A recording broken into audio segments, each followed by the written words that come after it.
Now, with all the job losses being announced this week, if you're facing the threat of losing your job or indeed have already lost it, what can you do to maximise your chances of finding a new one? Well, Keith Potts is from the online recruitment company Jobsite.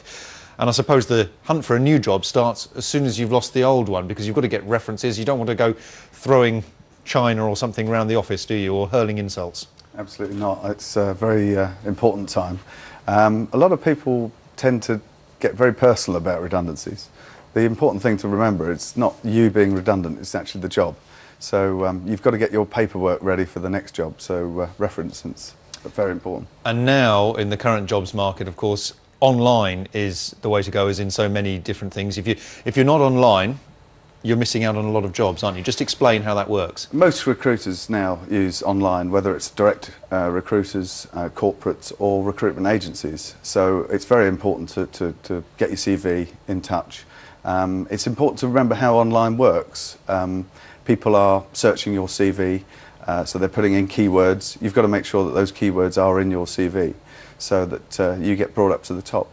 There's two types of job hunting. There's passive and active. When you put your CV online, you are a passive job seeker. It's effectively your shop window.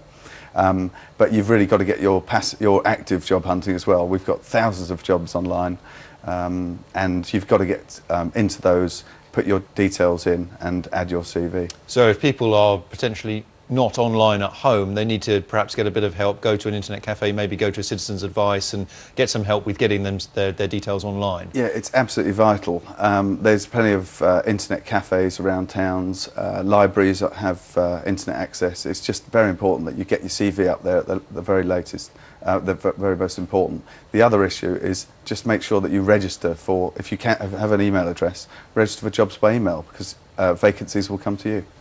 And the other thing, of course, to remember is that if you're in a sector which is experiencing difficulties, construction or the housing market, for example, might be a good one at the moment, is to think of what skills you can take from those jobs that you used to do to perhaps a completely different sector which you haven't thought of, but you might actually be able to do. Absolutely. There are some sectors that are very difficult to get your next job, and you might have to look around.